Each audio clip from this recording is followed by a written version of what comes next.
굿모닝. 사랑의 본을 보이신 주님을 따라 사랑하며 살아가시기를 간절히 축복합니다. 4월 2일 토요일 아침입니다. 오늘의 말씀은 요한복음 14장 15절에서 21절까지입니다. 먼저 말씀을 읽겠습니다. 너희가 나를 사랑하면 나의 계명을 지키리라. 내가 아버지께 구하겠으니 그가 또 다른 보혜사를 너희에게 주사 영원토록 너희와 함께 있게 하리니 그는 진리의 영이라. 세상은 능히 그를 받지 못하나니 이는 그를 보지도 못하고 알지도 못함이라. 그러나 너희는 그를 아나니 그는 너희와 함께 거하시며 또 너희 속에 계시겠음이라. 내가 너희를 고아와 같이 버려두지 아니하고 너희에게로 오리라. 조금 있으면 세상은 다시 나를 보지 못할 것이로되 너희는 나를 보리니 이는 내가 살아있고 너희도 살아있겠음이라. 그날에는 내가 아버지 안에 너희가 내 안에 내가 너희 안에 있는 것을 너희가 알리라. 나의 계명을 지키는 자라야 나를 사랑하는 자니 나를 사랑하는 자는 내 아버지께 사랑을 받을 것이요 나도 그를 사랑하여 그에게 나를 나타내리라. 아멘. 예수님의 마지막 가르침이 계속 이어지고 있습니다. 제자들이 준수해야 할 사랑 계명과 그것을 돕는 성령에 대해서 말씀을 하고 계십니다. 주님은 나를 사랑하면 나의 계명을 지켜라. 나의 계명을 지키는 자야말로 나를 사랑하는 자다라고 단정 짓고 계십니다. 일방적인 것 같고 좀 과한 요구로 여겨질지 모르지만 이는 제자들을 향한 요청만이 아니라 보혜사 성령의 약속과 같이 주신 명령이기 때문에 결코 불가능한 요구는 아닙니다.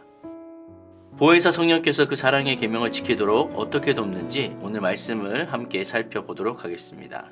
첫 번째, 보혜사 성령께서는 우리를 위로하십니다. 예수님께서 요한복음 14장 앞부분을 통해서 자신이 떠나가셔야 한다는 것에 대해서 동요하지 말고 믿음을 계속 유지해야 한다라고 강조하셨습니다. 그리고 그에 이어 이 땅에 남겨질 제자들에게 또 다른 명령을 하고 계십니다. 15절입니다. 너희가 나를 사랑하면 나의 계명을 지키리라. 이 요청과 더불어 제자들에게 보혜사 성령을 보내실 것을 약속하십니다. 세상에 남아있을 제자들에게 계명을 지키라고 말한 이유는 도대체 무엇일까요? 계명을 지키는 것이 바로 하나님 그리고 예수님과의 관계를 계속 유지할 방법이기 때문에 그렇습니다. 언약이라는 것은 하나님과의 계약적인 동의를 통해 특별한 관계를 맺는 것인데 그 관계 안에 있는 자에게는 서로를 향한 의무가 있습니다. 하나님은 사람을 사랑하고 언약 관계에 신실해야 하며 사람은 하나님의 뜻에 순종해야 합니다. 그 명령과 더불어서 예수님께서 성령을 보내시겠다라고 말씀을 하십니다. 성령은 창조 과정에서 하나님과 함께 하셨던 영이지만 주된 사역은 언약 백성의 구원과 삶을 돕는 일이었습니다. 구약에서 성령은 특별한 경우를 제외하고는 주로 사람들에게 간헐적으로 임했지만 새 언약에서는 모든 새 언약 백성에게 성령이 함께 하시고 그들이 내면에서부터 하나님의 뜻을 행할 수 있도록 도울 것입니다. 보혜사라는 이름에는 여러 가지 의미가 있는데요. 그 중에 박해받는 제자들에게는 위로자와 변호사의 역할이 있습니다. 예수님의 제자들은 예수님처럼 세상에서 미움을 받는 길을 걷겠지만 예수님 곁에서 하나님의 뜻을 이룰 수 있도록 도우신 성령께서 위로하실 것이기 때문에 그 일을 능히 감당할 수 있게 되는 것입니다. 할렐루야. 두 번째, 성령이 하시는 일은 도와주시는 일을 하십니다. 제자들은 예수님을 믿어서 새 언약 백성이 되었지만 여전히 이 땅에 발붙이고 살기에 세상의 영향력과 싸우고 빛에 속한 자의 정체성을 유지해야 합니다.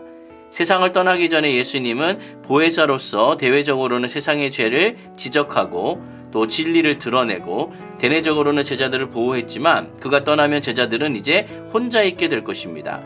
그래서 예수님은 아버지께 구해서 자신의 역할을 대신할 또 다른 보혜사 곧 성령을 보내주시게 되는 겁니다. 특별히 성령은 진리의 영으로서 제자들의 계명 지키는 것을 도와주실 텐데 그것을 통해 그들이 대내적으로 하나님과의 관계를 잘 유지할 수 있도록 돕고 대외적으로는 세상에 맞서 하나님의 사람으로 잘 싸우고 버틸 수 있도록 도와주실 것입니다. 사랑하는 이들을 결코 버리지 않으십니다. 보혜사로서 제자들과 함께 하셨던 예수님은 당신이 가셔도 제자들을 도와주실 보혜사를 보내주시겠다라고 그렇게 지금 약속을 하고 계십니다. 속절없이 절망으로 떨어지지 않도록 우리를 붙잡아 주십니다.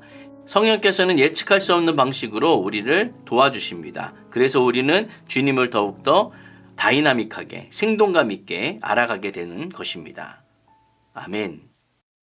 세 번째, 성령께서 하시는 일은 함께 하십니다. 우리와 함께 하신다는 이야기죠. 오늘 본문의 마지막 부분은 예수님의 떠나심에서 다시 돌아오시는 것에 대한 주제로 초점이 옮겨집니다. 앞부분 내용에 의하면 십자가로 인한 예수님이 떠나신다는 것은 여러 면에서 제자들에게 유익함을 주는 그런 일입니다. 죄사함과 하나님과의 새 언약 관계를 통해 생명을 얻을 수 있게 하기 때문에 그렇죠. 그러나 제자들은 이러한 약속에도 불구하고 예수님이 떠나가신다는 것에 대해서 여전히 불안함을 느끼고 있습니다. 이에 예수님께서는 제자들을 고아처럼 버려두지 않고 다시 돌아올 것이다 라고 위로하고 계시죠. 조금 있으면 세상이 예수님의 십자가 죽음으로 인해 그분을 더 이상 육신으로는 보지 못하게 될 겁니다. 그러나 예수님은 부활하셔서 다시 제자들을 만나실 텐데 그날에는 예수님께서 아버지 안에 계시고 아버지가 예수님 안에 계시는 상호 거함의 관계 그리고 예수님의 참 정체성을 제자들이 분명히 알 수 있게 될 것입니다. 주님은 제자들을 고아와 같이 버려두지 않고 제자들과 함께 하실 것입니다. 몸으로는 떠나더라도 성령을 통해서 함께 하시고 남겨두신 말씀을 통해서 함께 하실 것입니다. 따라서 그분의 계명은 힘겨운 의무가 아니라 그분의 발자취를 따라 동행하고 교제하는 놀이의 규칙이 되는 것입니다. 오늘 말씀을 정리하겠습니다. 성령으로 함께 하시겠다라고 약속하시는 주님께서 제자들에게는 나의 계명을 지키라 라고 말씀을 하십니다. 성령의 약속과 함께 주어졌기 때문에 이것은 일방적인 명령은 아닙니다.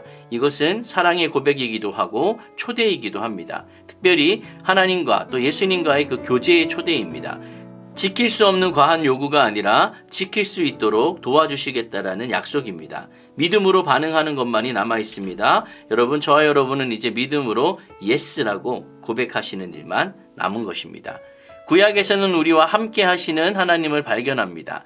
그런데 신약 이후에 지금 이 순간까지는 우리 안에 계시는 하나님을 만나게 되는 것이죠. 함께 하시는 하나님도 좋지만 내 안에 거하고 계시는 하나님을 생각하면 더욱더 가슴이 두근거립니다. 주님은 우리에게 새 계명으로 사랑하라고 명령을 주셨습니다. 인간의 힘과 능력으로는 절대로 지킬 수 없는 것이 바로 이 계명입니다. 그러나 주님은 성령을 우리 안에 거하도록 보내주셨고 그 성령님은 우리를 위로하고 계시고 도와주고 계시고 늘 함께 하십니다. 그래서 여러분에게 주어져 있는 이 사랑하라라는 이 계명을 최선을 다해 실천하시기를, 그런 이 하루가 되시기를 예수님의 이름으로 간절히 축원드립니다. 아멘.